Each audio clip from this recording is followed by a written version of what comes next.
बात करेंगे हरियाणा की, जहां हरियाणा के रोहतक में गैंगवार और गैंगवार में बदमाश दिनेश गोगा की हत्या कर दी गई है। हमलावरों ने गोगा पर 22 गोलियां चलाई। हिमांशु भाव फरीदपुर ने ली है जिम्मेदारी इस गैंगवार की। सोशल मीडिया पर पोस्ट कर जिम्मेदारी ली है। तो ये अपडेट आपको दे रहे, जहां हरियाणा के रोहतक में गैंगवार और गैंगवार में बदमाश दिनेश गोगा की हत्या कर दी गई है। आपको ये भी बताएं कि हमलावरों ने गोगा पर 22 गोलियां चलाई है। 22 गोलियों से दागा किया है हमलावर ने गोगा पर, और हिमांशु भाव फरीदपुर ने इसे लेकर जिम्मेदारी ली है। सोशल मीडिया पर पोस्ट भी इसे लेकर किया गया है और इस गोलीबारी को लेकर जिम्मेदारी ली गई है।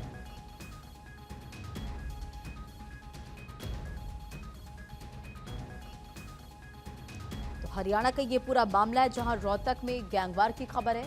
अब देखिए, लगातार हरियाणा में भी बदमाशों पर शिकंजा कसा जा रहा है, लेकिन इसी बीच एक ये जानकारी है, जहां गैंगवार में बदमाश दिनेश गोगा की हत्या कर दी गई है। थानेश्वर हमारे साथ जुड़ चुके इस खबर पर एक अपडेट के साथ। थानेश्वर, क्या कुछ जानकारी है? रोहतक में गैंगवार की जानकारी मिल रही है। देखिए, रोहतक में आईजी दफ्तर से सिर्फ 100 मीटर की दूरी पर सेक्टर 1 रोड पर ये शाम को बाइक सवार 3 शूटरों ने अंकित और बाबा गैंग के सोनीपत निवासी दिनेश और गोगा को 30 से 35 गोलियां मारकर उसकी हत्या कर दी। गोगा के भाई ने अमेरिका में बैठे हिमांशु भाऊ गैंग के गुर्गे पर एफआईआर कराकर हत्या का आरोप लगाया। इसी गैंग ने 2022 में भी गोगा पर के मामा हंसराज और हंसे की भी हत्या की थी। जैसे ही शाम को ये मामला हुआ, प्रत्यक्षदर्शियों से जो जानकारी आई है उसके अनुसार निजामपुर माजरा का रहने वाला दिनेश और गोगा अपने एक साथी के साथ नोबल हार्ट अस्पताल के सामने कार के पास ही खड़े होकर कोल्ड ड्रिंक पी रहा था। इसी दौरान सेक्टर 1 के ताऊ देवीलाल पार्क की तरफ से बाइक सवार 3 युवक आए। एक युवक बाइक को चालू किए खड़ा रहा और 2 ने उतरते ही गोगा पर अंधाधुंध गोलियां चलानी शुरू कर दी। गोगा का साथी जान बचाकर भाग निकला। करीब 45 सेकंड में गोगा पर 35 से 40 गोलियां मारी गई। गोगा के शरीर में 30 से 35 गोलियां लगने के निशान है। मौके पर लहूलुहान होकर गिरे गोगा को कुछ लोग निजी अस्पताल की एम्बुलेंस से पीजीआई लेकर पहुंचे, जहां उसे मृत घोषित कर दिया गया।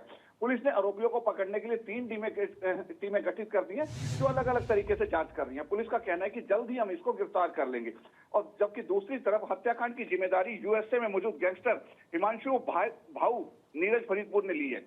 उन्होंने सोशल मीडिया पर एक पोस्ट जारी करके कहा है कि बाईपास पर दिनेश गोगा जो मारा गया, मैंने हिमांशु बाबू और नीरज फरीदपुर ने मरवाया है। बाकी बाई और जो उनकी लैंग्वेज है, बाकी बाई और 2-4 कीड़े मकोड़े हैं।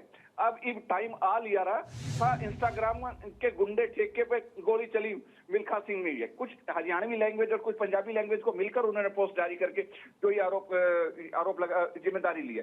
जबकि भारत 24 ये नहीं कहता कि वाकया ये पोस्ट सही है। पुलिस इस पोस्ट की छानबीन कर रही है कि भाऊ गैंग की तरफ से ये पोस्ट जारी की गई है, इसमें कितनी सच्चाई है। पुलिस मामले की छानबीन कर रही है। छानबीन के बाद ही पता लग पाएगा कि भाऊ जो हिमांशु भाऊ है और नीरज फरीदपुर है, इन्होंने जो जिम्मेदारी ली है इसमें कितनी सच्चाई है। बाकी ये शूटर कौन थे, कहां से आए थे, तीनों बिल्कुल ऐसे कई सवाल हैं जिसे लेकर जांच पड़ताल की जा रही। बहुत बहुत शुक्रिया इन तमाम जानकारियों के लिए।